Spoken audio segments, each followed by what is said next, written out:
കൂട്ടുകാരെ, അപ്പോൾ എൻ്റെ വീട്ടിൽ വന്നിട്ടുള്ള ആദ്യത്തെ വാട്ട ഈറ്റിനിടെയാണ് കേട്ടോ. അപ്പോൾ ഉച്ചയായപ്പോഴായിരുന്നു കേട്ടോ. രാവിലത്തെ എല്ലാം വീട്ടിൽ നിന്ന് കഴിച്ചിട്ടുണ്ടായിരുന്നു, റൊട്ടി കഴിച്ചിട്ടായിരുന്നു വന്നത്. അപ്പോൾ വീട്ടിൽ വന്നപ്പോഴത്തേനും നമുക്ക് ചോറും മീൻകറിയും പിന്നെ ഉണക്കമീൻ വറുത്തതും ഒഴിച്ചുകറി ഉണ്ടായിരുന്നു. പിന്നെ ഉണക്കമീനല്ലാതെ മത്തി വറുത്തതും ഉണ്ടായിരുന്നു കേട്ടോ. അപ്പോൾ കറീസ് ഇത്രയുമായിരുന്നു. പിന്നെ വൈകിട്ടായപ്പോൾ അച്ഛൻ കട്ട്ലേറ്റ് വാങ്ങിക്കൊണ്ട് വന്നിട്ടുണ്ടായിരുന്നു. അപ്പോൾ കട്ട്ലേറ്റ് കഴിച്ചു. കട്ട്ലേറ്റും കട്ടൻ ചായയുമായിട്ട് ഞാനും എൻ്റെ ചേച്ചിയുടെ മോനും, മോനെന്ന് മാത്രം പറഞ്ഞപ്പോൾ എൻ്റെ മക്കളെല്ലാവരും 4 പേരുമായിട്ട് ഞാൻ കഴിക്കുമായിരുന്നു കേട്ടോ. പക്ഷേ ഈ കട്ട്ലേറ്റിനാണെങ്കിലോ നല്ല ടേസ്റ്റ് ഉണ്ടായിരുന്നു. ചില സമയത്ത് കഴിക്കുന്ന കട്ട്ലേറ്റിന് വലിയ ടേസ്റ്റ് ഒന്നും കാണാറില്ല. അപ്പോൾ ഞങ്ങൾ കട്ട്ലേറ്റൊക്കെ കഴിച്ചിരുന്നപ്പോഴത്തേനും രാത്രിയായപ്പോൾ ചേട്ടനും ചേച്ചിയും വന്നപ്പോഴത്തേനും കുറേ പൊറോട്ട കൊണ്ടുവന്നിട്ടുണ്ടായിരുന്നു, ബീഫ് കറി ഉണ്ടായിരുന്നു, പിന്നെ വേറെ ഇറച്ചിക്കറി ഉണ്ടായിരുന്നു, പിന്നെ സാമ്പാറുണ്ടായിരുന്നു കേട്ടോ.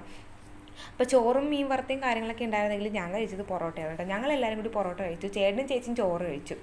അങ്ങനെ പൊറോട്ടയും ഇതെല്ലാം കഴിച്ചു. പിന്നെ രാത്രി ആയപ്പോഴത്തേനും ഒരു 10 മണിയൊക്കെ ആയപ്പോഴത്തേനും ഞങ്ങൾ കുറച്ച് മുന്തിരിയും കഴിച്ചിട്ടുണ്ടായിരുന്നു.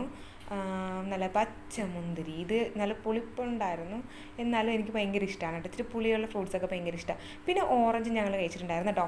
അപ്പോൾ വീഡിയോ ഇഷ്ടപ്പെട്ടാൽ ലൈക്ക് ചെയ്യാൻ മറക്കരുത്. ആദ്യമായിട്ടാണ് കാണുന്നതെങ്കിൽ ഒന്ന് സബ്സ്ക്രൈബ് ചെയ്ത് ചാനൽ സപ്പോർട്ട് ചെയ്ത്. അങ്ങനെ പുതിയൊരു വീഡിയോ ആയിട്ട് വരുന്നവരെങ്കിൽ tata bye bye. Okay, see U.